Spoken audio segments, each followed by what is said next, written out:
आप क्या समझते हैं लोकल इंडस्ट्री पर इसके क्या असरात हो सकते हैं, अगर ये वाकई एनईवी के लिए संजीदा भी हैं? और दूसरा ये कि क्या लोकल इंडस्ट्री को किस तरह से प्रमोट किया जाए कि वो इसकी प्रोडक्शन जो है वो बेहतर बनाए, जो लिमिटेड हम देख रहे हैं कि काफ़ी है, और क्या इंसेंटिव्स दिए जाने चाहिए? देखें, एक बात तो ज़रा आप समझ लें कि हमारे मुल्क में 3 बिग्स टोयोटा, होंडा, सुजुकी, जिनको 40 और 35 साल हो गए, बाकी जितने चाइनीज़, कोरियंस जो आए हैं उनको भी आज 7-7, 8-8 साल हो गए। हमारे मैन्युफैक्चरिंग नहीं है, हम सब असेंबलर्स हैं। अच्छा जी, अब इस दफ़ा बजट में कहा जी ईवी हम प्रमोट करेंगे। अब बात यह है कि घर में आटा नहीं है, माँ को कह रहे हैं पूरियाँ पकाओ। जब तक आप लोकलाइजेशन मुल्क में नहीं करेंगे, ईवी गाड़ी कैसे सस्ती होगी? एक आम आदमी ईवी का सोच भी नहीं सकता। आज इंपोर्टेड जो गाड़ी आ रही है आपकी और मेरी क़ुव्वत खरीद से बहुत दूर है। अच्छा, आप जिन गाड़ियों के लिए बात कर रहे हैं ना, जब तक इसकी लोकलाइजेशन हमारे मुल्क में नहीं होगी, हमारे मुल्क का शहरी तो गाड़ी नहीं खरीद सकता। बिल्कुल। हाँ, वो हमेशा की तरह जो बड़े लोगों के लिए करके, जैसे इस दफ़ा भी बजट में आप देखें कि आरडी को जो है वो 90 से 50% किया है, तो बड़ी गाड़ियों के ऊपर जो है वो एक बहुत बड़ा फ़र्क आया है। छोटी गाड़ियां वहीं के वहीं घूम रही हैं।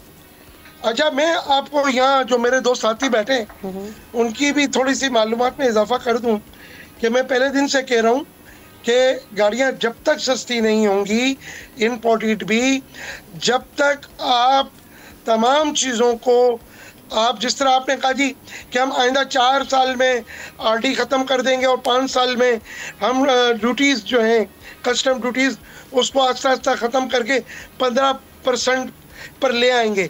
अब ये तमाम कानों को खुश करने वाली बातें अब हम सुने, मैं सुनूं, आप सुने, ये बड़ा अच्छा काम हो रहा है, लेकिन नज़र नहीं आ रहा। इस वक्त कोई भी गाड़ी सस्ती नहीं है, बल्कि जो ये कार्बन लेवी लगाई है उससे सुजुकी के ऊपर जो है 19,000 से लेके 1,86,000 रुपये तक ये गाड़ियाँ महंगी हो जाएंगी। और किया वालों की गाड़ियाँ जो हैं वो तकरीबन आप 1.5 लाख से लेके। शहजाद साहब, मेरा भी एक सवाल ले लें। शहजाद साहब, एक सवाल का जवाब दे दें। जो लोकल हमारी इंडस्ट्री है, जो 3 बड़ी कंपनियाँ, इनका बरस से बरस हो चुकी है, इनका डिलीशन प्रोग्राम 100% क्यों नहीं हुआ? ना होने की वजह से हमारी गाड़ियाँ लोकल जो महंगी हैं। क्या ख्याल है इस पर आपका? बिल्कुल 100% आप सही कह रहे हैं। जब सुजुकी, पाक सुजुकी बनी 1981-82 की बात कर रहा हूँ, जो डिलीशन था उसकी स्पीड ये थी कि 5 साल बाद ट्रांसफर ऑफ टेक्नोलॉजी हमारे मुल्क में होगी, हम लोकलाइजेशन करेंगे, अपनी मुल्क की ज़रूरत को पूरा करेंगे, हम एक्सपोर्ट करेंगे। मैंने कहा ना कि ये बिग 3 इतना बड़ा माफिया है, आप तस्वर नहीं कर सकते। ये जो कार असेंबलर की आपने बात की, कार डीलर्स की बात की कि ये कुछ खिला पिला के, नहीं भाई, इनकी ताकत इतनी बड़ी नहीं है जितनी बड़ी उनकी ताकत है। हर आने वाले वक्त के लोगों को वो खरीदते रहे, और डिलीशन पे काम नहीं कराया, डिलीशन टोटल ख़त्म हो गया, ट्रेडिंग शुरू हो गई। ट्रेडिंग के बाद आज हम 3 वो और 11 ये, हम सब असेंबल्ड करते हैं गाड़ियाँ, CKD SKD असेंबली इंपोर्ट करते हैं, हम ओवर इन्वाइसिंग करते हैं, हम अंडर इन्वाइसिंग करते हैं। वहाँ पर भी इनकी सिस्टर कंपनी, यहाँ ये खुद बैठे हैं, इतना एंजॉय करते हैं कि आप तस्वर नहीं कर सकते।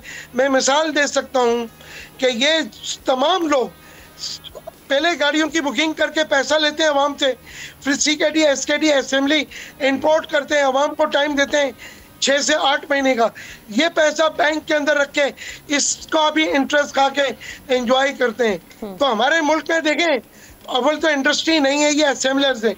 अगर हमारे मुल्क में इंडस्ट्री हो ना, तो ये मुल्क ऑटोमोबाइल इंडस्ट्री के लिए जन्नत है, जन्नत से कम नहीं। आज इतने बुरे हालात में भी हमें 10 लाख गाड़ियाँ चाहिए। ये 1.5 लाख गाड़ियाँ इन तमाम लोगों ने, 14 लोगों ने मिलकर 1.5 लाख गाड़ियाँ इस साल असेंबल्ड की। 30-40 हज़ार गाड़ियाँ TR बैगेज गिफ्ट के तहत आई। आप समझ लेंगे 2 लाख गाड़ी, 8 लाख गाड़ियाँ लोग 5 साल, 10 साल, 20 साल पुरानी गाड़ियाँ खरीदने में मजबूर है पूरा पाकिस्तान, क्योंकि लोकल गाड़ी भी और जो इम्पोर्टेड गाड़ी TR बैगेज गिफ्ट के तहत आती है वो क़ुव्वत खरीद में नहीं है। हमारे मुल्क के अंदर जब तक लोकलाइजेशन नहीं होगी, हमारी गाड़ियाँ सस्ती नहीं होगी। सब्सक्राइब करें और बेल दबाएं ताकि कोई खबर रह न जाए।